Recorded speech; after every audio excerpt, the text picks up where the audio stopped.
So in front of you, me, Sachin Goyal, director of this academy. Now I am going to explain you all the means of, all the modes of acquiring Indian citizenship and the modes of losing citizenship of India. These are not given in Constitution, given in Citizenship Act 1955.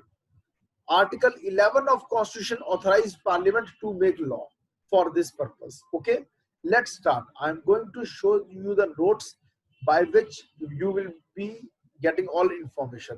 First of all, let's write this thing. Okay, I'm going to share my screen with you. I hereby share my screen. This is my screen. I hope you can see my screen now.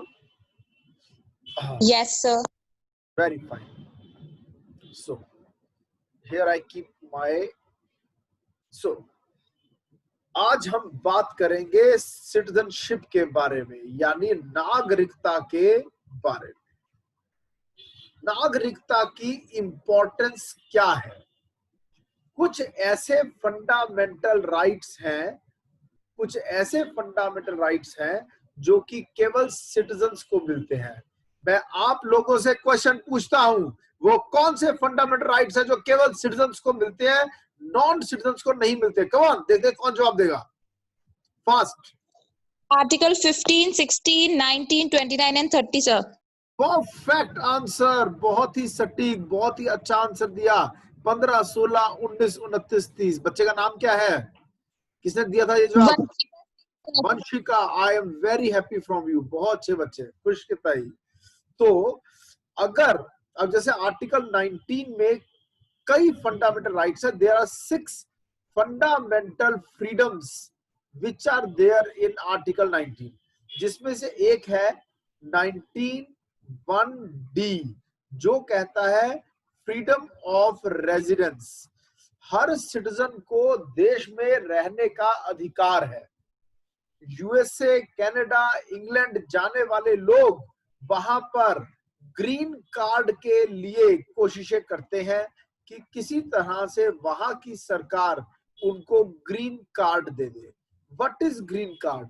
Green card का मतलब है वहां पर citizenship दे दे। वो वहां पर voting rights पाना चाहते हैं ऐसा सच नहीं है। मेनली वो वहां रेजिडेंस चाहते हैं कि वो वहां परमानेंटली रह सके। क्लियर? और जैसे यहाँ का कोई नागरिक सिटीजन वहां जाकर सिटीजनशिप के लिए अप्लाई करता है, ठीक वैसे ही यहाँ पर भी अगर कोई चाहे तो भारत की नागरिकता पाने के लिए अप्लाई कर सकता है। क्लियर? और आगे चलते हैं। तो नागरिकता पाने के तरीके क्या है? Modes of acquiring citizenship of India क्या है? एक्वायर करने के तरीके, सबसे पहला तरीका है by birth, citizenship by birth. दूसरा मेथड आता है बाय डिसेंट। इन दोनों को साथ में जोड़कर पढ़ा जाता है।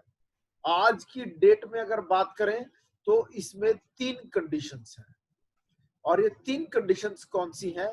कि वो इंसान जो है वो बॉर्न इन इंडिया यानी भारत में पैदा हुआ, plus either of the parents, father और mother at the time of birth was Indian citizen, यानी भारत के नागरिक का बच्चा।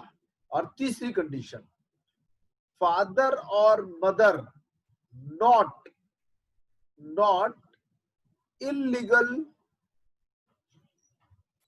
illegal immigrant। फादर या mother at the time of birth should not be an illegal migrant into India. समझ में आया?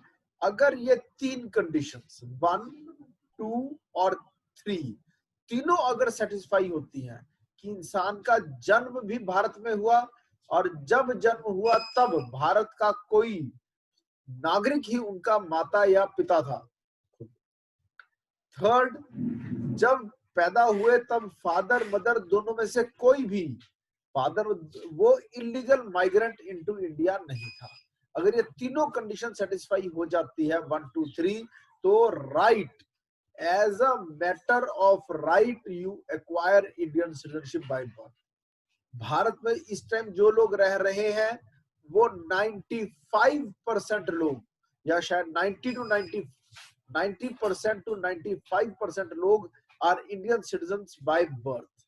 क्योंकि यहाँ जो मेरा लेक्चर भी सुन रहे हैं वो लोग भी ज्यादातर ऐसे हैं born in India and born to Indian citizens and none of the parent was an illegal migrant at the time of birth. Clear? और आगे चलते हैं citizenship by descent क्या है? What is citizenship by descent? समझो इसकी conditions क्या है। सबसे पहली कंडीशन born outside India कि जब जन्म हुआ तब आप इंडिया से बाहर थे यानी born outside India. Second condition कि at the time of birth father और मदर वॉज इंडियन सिटीजन।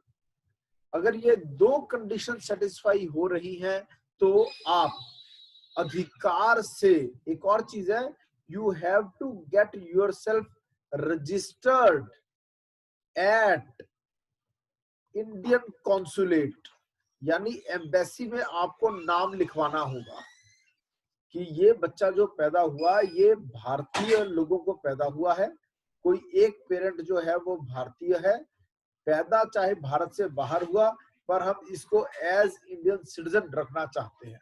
अगर ये तीनों कंडीशन सेटिस्फाई हो जाएंगी तब भी राइट यानी अधिकार बनता है, तब भी अधिकार बनता है क्या पाने का? सिटीजनशिप। अगर किसी का जन्म इंडिया से बाहर हुआ है और भारतीय नागरिक को पैदा हुआ है तब भी वो बन जाएगा भारत का नागरिक। क्लियर? प्रोवाइडेड उसकी रजिस्ट्रेशन वहां हो गई थी। क्लियर?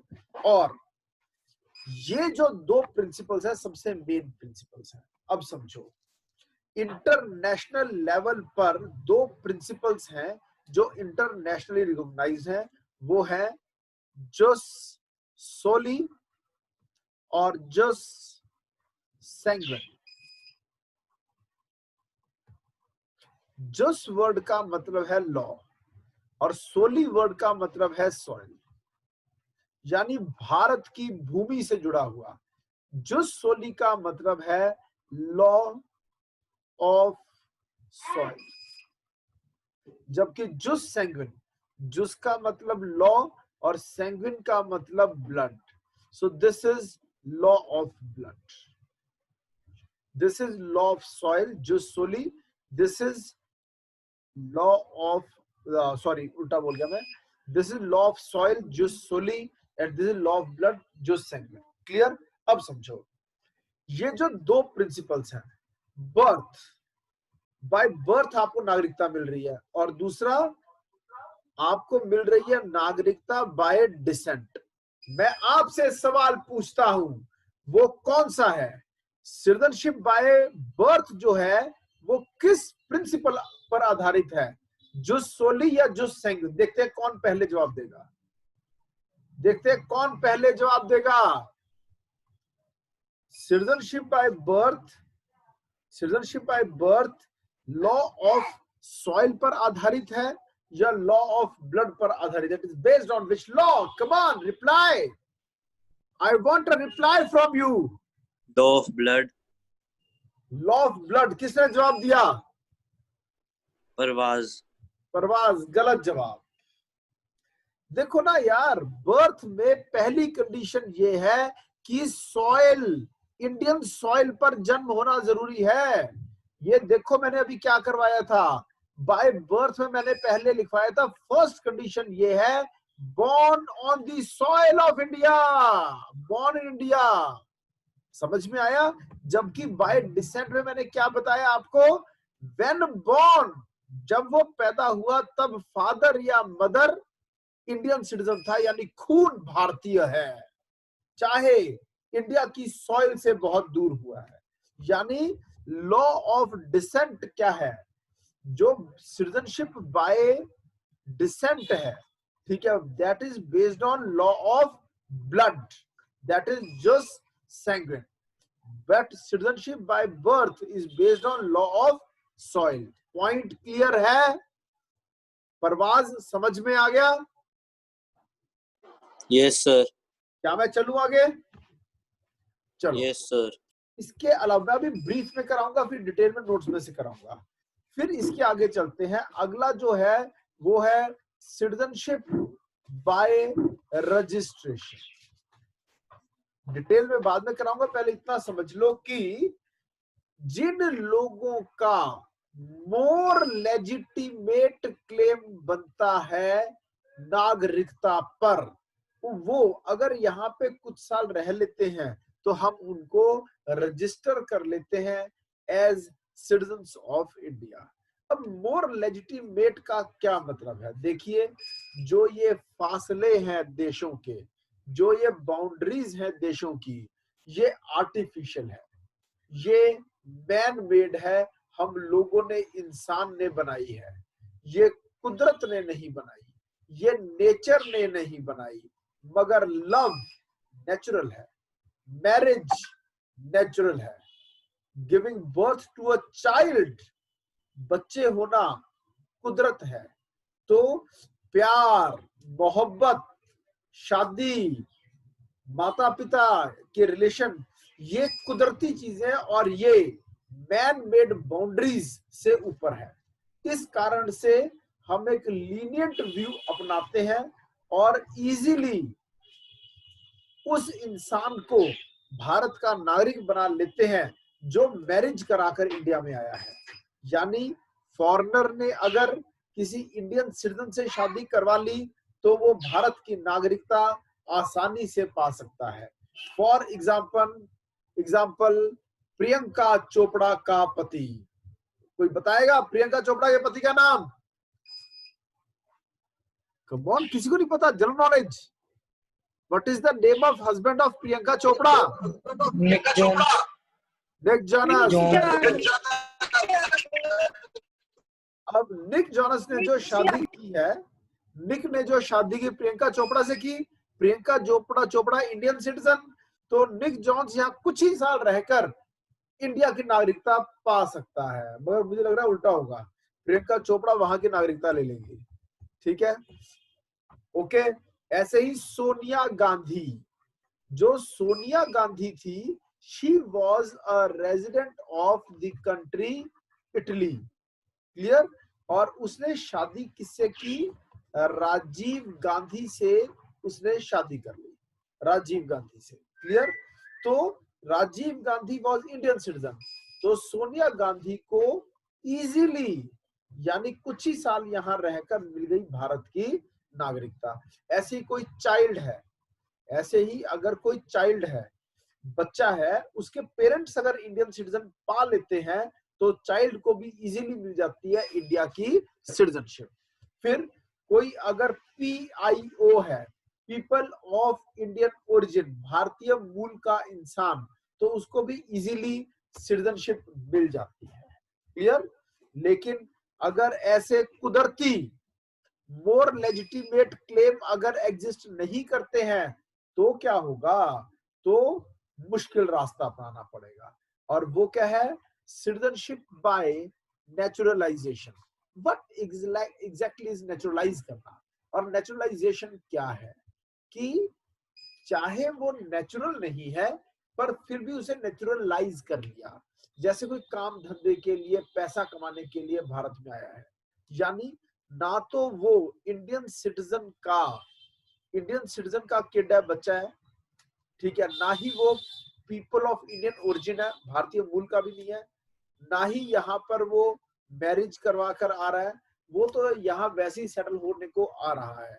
तो उसके लिए यहाँ पर जो कंडीशंस हैं कि कैसे उसको भारतीय नागरिकता मिलेगी, वो टफर कंडीशंस, टफ है कंडीशंस।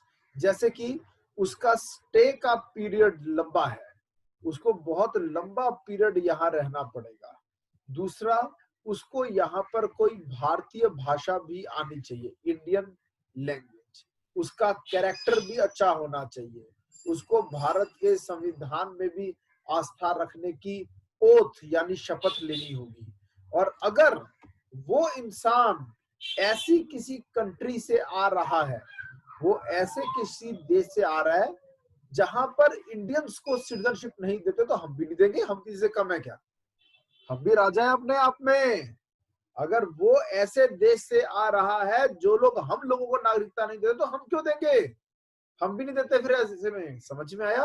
सो इस तरह कुछ प्रोविजंस हैं सिटीजनशिप बाय नेचुरलाइजेशन। फिर आता है citizenship by incorporation of territory. Citizenship by incorporation of territory. ये इनकॉर्पोरेशन ऑफ टेरिटरी क्या होता है? अगर कभी इंडिया ने किसी और मुल्क की धरती पर कब्जा कर लिया, हमने किसी और मुल्क की धरती पर नजर डाली और उसको अपने कब्जे में ले लिया, पहले वो कोई और कंट्री थी, अब वो इंडिया बन गया, वो बन गया इंडियन टेरिटरी, यानी हमने उस एरिया को क्या कर लिया? एक्वायर कर लिया।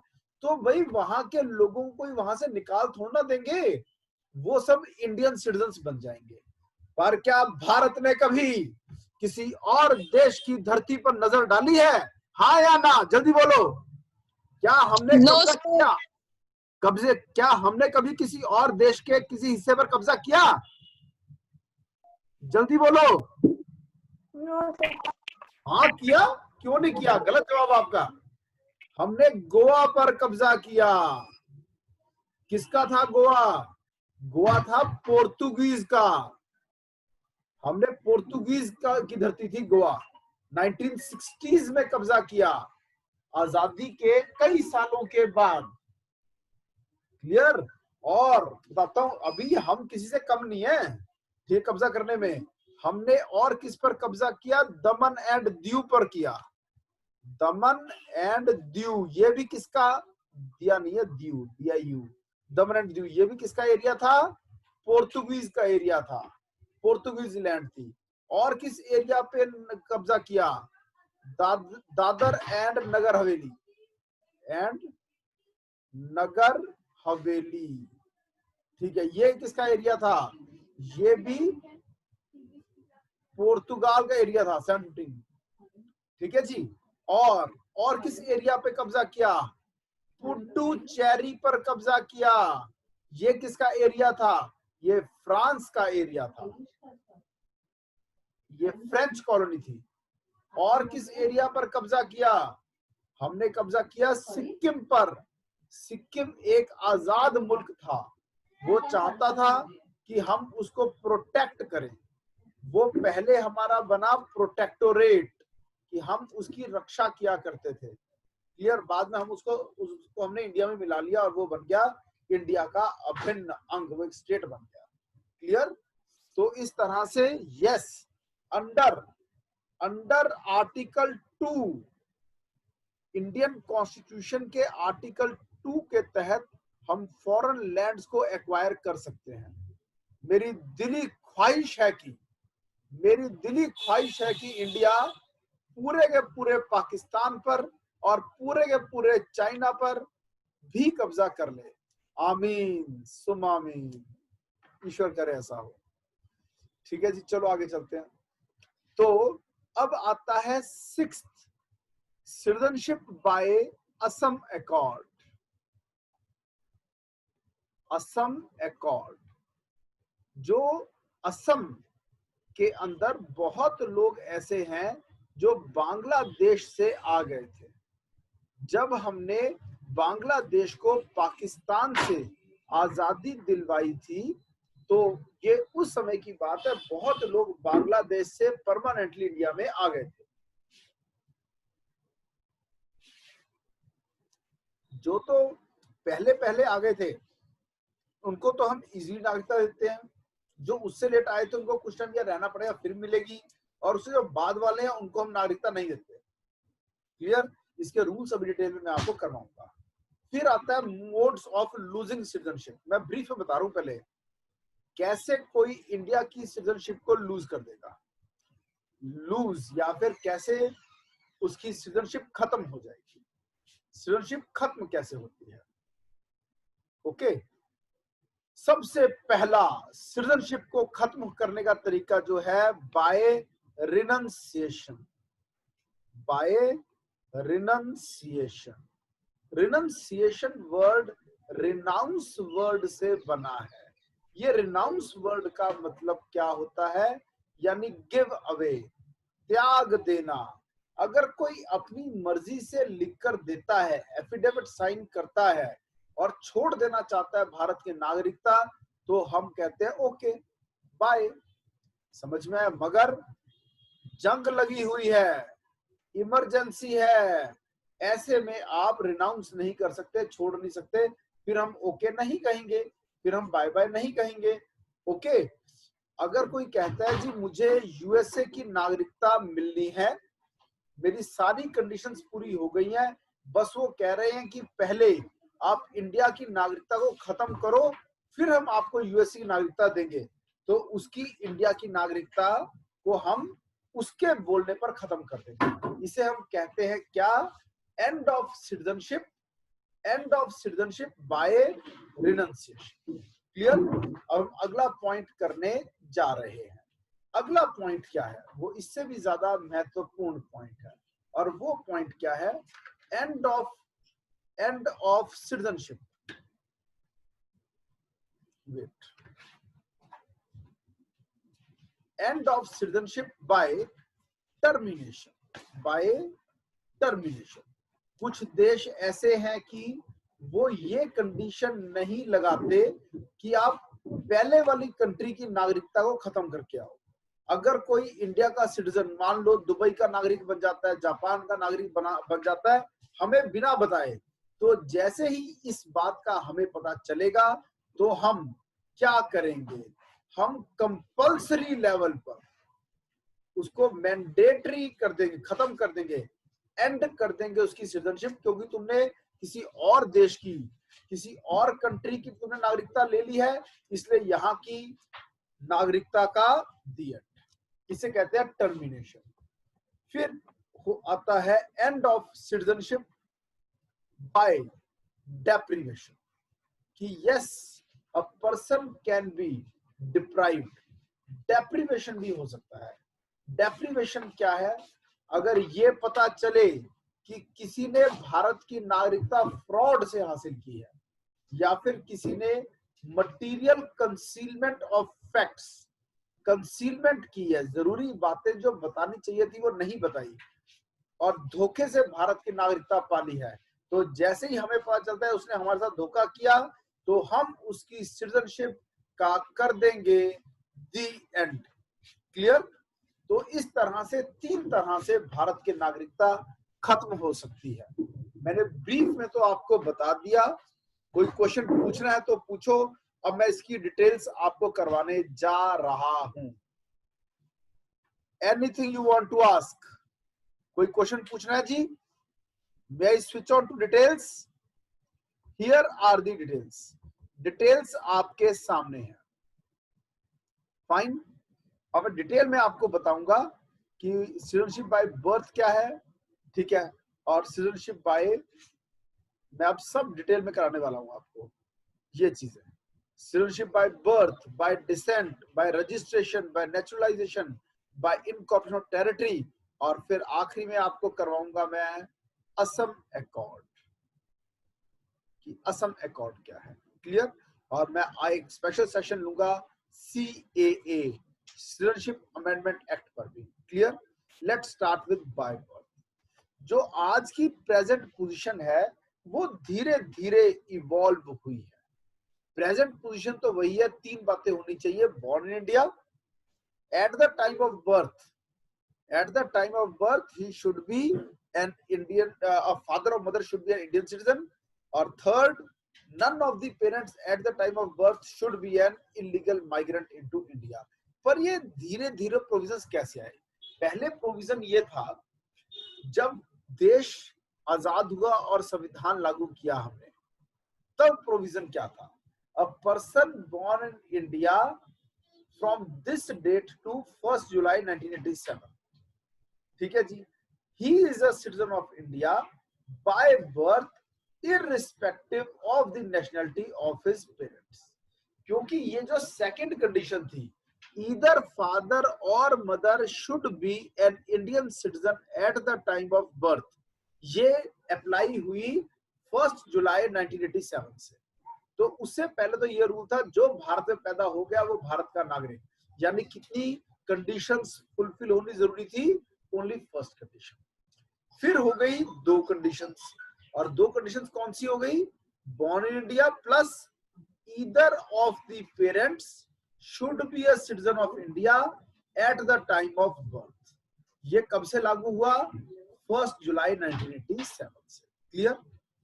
और फिर 3 दिसंबर 2004 में एक और कंडीशन आ गई, वो ये आ गई, none of the parent should be an illegal migrant into India at the time of birth। समझ में आया? Okay, at the time of birth none of the parents should be illegal migrant। अगर one of whose parents is illegal migrant, ठीक है, then also one cannot be Indian citizen। तो अब ये तीन कंडीशंस हो गई हैं। पहला, person born in India, either of the parents should be an Indian citizen at the time of birth, none of the parents shall be an illegal migrant into India।